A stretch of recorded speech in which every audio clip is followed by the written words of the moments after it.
पीले दांत वाली बहू। रंजना कभी ब्रश नहीं करती थी। उसे कितनी बार उसके माँ बाप ने डांटा, लेकिन उसका कोई असर उस पर होता ही नहीं था, जिस कारण से उसके दांत पीले पीले हो जाते हैं। शादी के बाद अरे बहू, वैसे तो तुझ में कोई कमी नहीं है, पर तेरे दांत दांत इतने पीले कैसे हैं बेटा? कैसे मतलब? कोई सर्जरी थोड़ी ना कराइए।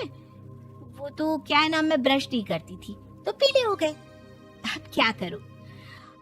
आप कहें तो लाल करवा लूं या फिर काले? यार ये क्या है, क्यों माँ से लड़ रही हो? लड़ रही हूँ? अरे मैं लड़ रही हूँ या ये बोल रही है कि दांत पीले हैं, पीले। अरे तपस्या थोड़ी ना की है इन्हें पीले करने के लिए। बकायदा ब्रश नहीं किया है 20 साल तक, तब जाकर। छी, कैसी बात कर रही हो? ये उस वक्त तो पीले नहीं थे जब हम लोग तुम्हें देखने आए थे। अरे तब साफ करवा लिया होगा डेंटिस्ट के पास जाकर। अब देखो कैसे पीले पीले लग रहे हैं। रंजना सास की तरफ गुस्से से देखती है। फिर शुरू हो गई पीले पीले पीले। अरे पीले तो तब भी थे जब मेरे हाथ का रसगुल्ला उड़ा उड़ा कर खा रही थी और बोल रही थी, लड़की नहीं गुणों का खजाना दे रहे भाई साहब आप। खैर, अब वो लोग करते भी तो क्या करते, पीले दांत वाली बहू पल्ले पड़ी थी तो झेलना तो था ही। एक दिन कीर्तन में रंजना गाना गा रही थी। अरे कमला बहन, माँ का द्वार है, यहाँ तो सब शुद्ध होकर आते हैं, फिर अपनी बहू को ब्रश भी नहीं करवाती तुम। दूर से पीले पीले दांत भक्ति में बाधा उत्पन्न कर रहे हैं। अरे कोई 2 साल के बच्चे थोड़ी ना लेकर आई हूँ मैं बहू बनाकर। अच्छी खासी लड़की है, अरे कैसे करवाऊं ब्रश? ये तो उसे खुद करना चाहिए ना। अब माँ बाप तो इसके जैसे तैसे निपटा दिए, ये नहीं सोचा कि सास कैसे संभालेगी। सास बहू को लेकर घर आ जाती है, लेकिन सोच लेती है कि अब इसे लेकर कहीं नहीं जाएगी। अगले रोज बहू कहती है, अरे क्या हो गया, मंदिर नहीं जाना क्या? कीर्तन का वक्त हो रहा है। मेरी मधुर वाणी से कान्हा जी जागते हैं और सोते हैं। आप तो जानती है ना उनकी भक्ति में कितना मन लगता है मेरा। वो क्या है ना, तबीयत ठीक नहीं लग रही है मेरी, आराम करूंगी मैं। तबीयत ठीक नहीं लग रही? अभी तो मिथुन के गाने पर नाच रही थी आप, और अब बोल रही है कि तबीयत ठीक नहीं लग रही। अरे भक्ति में मन लगा लो सासू माँ, ऊपर जाना है, क्या मुंह दिखाओगी आप? हाँ? सास को बहू की बात पर गुस्सा आ जाता है। मैं क्या मुंह दिखाऊंगी, इसकी चिंता तो ना कर, समझी?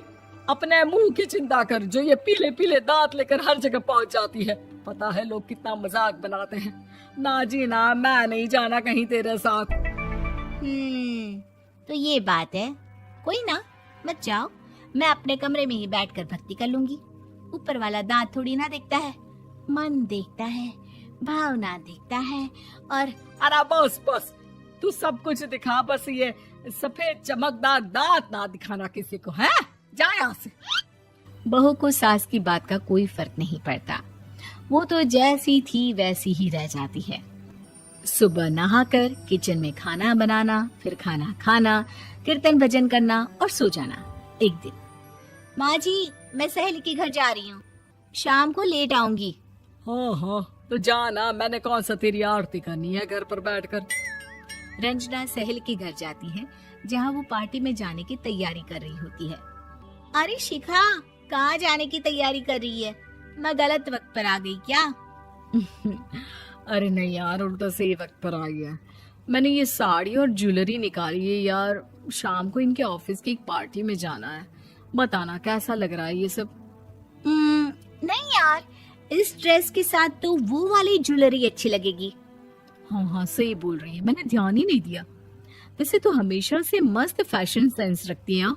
तो बड़ा जाती होगी ना पति के साथ पार्टी में। रंजना कुछ नहीं बोलती, बस सोचती है कि यार काश ये बात सही हो जाती, पर मैं क्यों नहीं जाती पार्टी में? क्या इन लोगों की कोई पार्टी होती नहीं होगी? रंजना घर आती है और रात में पति से सवाल करती है, एक बात बताइए, आप मुझे किसी पार्टी में क्यों नहीं ले जाते? क्या आपकी यहाँ ऑफिस में पार्टी नहीं होती? पति बेचारा क्या कहता कि दांत पीले हैं तुम्हारे इसलिए। अरे कोई पार्टी होती नहीं हम लोगों के ऑफिस में, तो कहाँ से लेकर जाऊं? और मार्केट, मॉल, कहीं वीकेंड घूमना, कहीं तो। अरे यार सारे हफ्ते में एक छुट्टी मिलती है, तो सोचता हूँ कि आराम ही कर लूं। क्यों? रंजना मन मार के रह जाती है। पहले कभी सास के साथ मंदिर जाया करती थी, लेकिन वो भी सास ने ले जाना बंद कर दिया। घर बैठी बैठी रंजना बोर हो जाती है। तभी उसे आइडिया आता है और वो मायके जाने का सोचती है। सासू माँ, 2 दिनों के लिए मम्मी के घर जा रही हूँ। अच्छा अच्छा ठीक है, आराम से जा। और हाँ, माँ से कुछ अच्छी आदत सीख कर आना कि कैसे शरीर के हर भाग की तरह दांतों की सफाई भी जरूरी होती है, समझी? शुरू हो गई ना आप। वो लोग आपकी तरह नहीं है कि छोटी छोटी बात का बतंगड़ बना दे। उन लोगों के लिए मैं मायने रखती हूँ, ना कि मेरे पीले पीले दांत। रंजना माँ को बिना बताए उन लोगों को सरप्राइज देती है, लेकिन जैसे ही वो दरवाजे पर पहुंचती है, अंदर देखती है कि घर वाले कहीं जा रहे होते हैं। अब माँ, काश रंजना दीदी के दांतों वाली प्रॉब्लम नहीं होती, तो वो भी हम लोगों के साथ चलती ना बुआ जी की बेटी की शादी में। हाँ बेटा, लेकिन अब उसे कौन समझाए कि उसको उसके पीले दांत नहीं दिखते, लेकिन उसके आसपास के लोगों को कितना एम्बैरेसिंग फील कराते हैं। मुझे तो कितनी बार उसके स्कूल की टीचर ने शिकायत की कि उसके साथ कोई लड़की बैठना भी नहीं चाहती, और ना ही कॉलेज में कोई उससे बात करना चाहता था।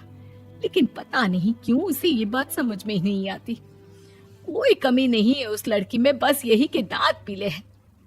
वो तो भला हो जीजा जी और उनकी माँ का, जो दीदी को जैसी है वैसे ही रखा हुआ है। रंजना को अपने घर वालों की बात सुनकर बहुत दुख होता है। वो सोचती है कि वो क्या करे, लेकिन फिर वो सीधा डेंटिस्ट के पास जाती है, अपने दांत चमकाती है और कसम खाती है कि वो रोज ब्रश करेगी। अरे क्या हो गया? तुम तो 2 दिनों के लिए गई थी ना, पर कोई ना, अच्छा है, चलो आ गई तो। रंजना सास के सामने आकर खड़ी हो जाती है और पूरी स्माइल करती है, उसके चमकदार दांतों को दिखाती हुई। हैं? चले मंदिर? माँ, मुझे माफ कर दीजिए, मैंने आप लोगों को बहुत एम्बैरेसिंग फील करवाया। मैं आज से रोज ब्रश करूंगी।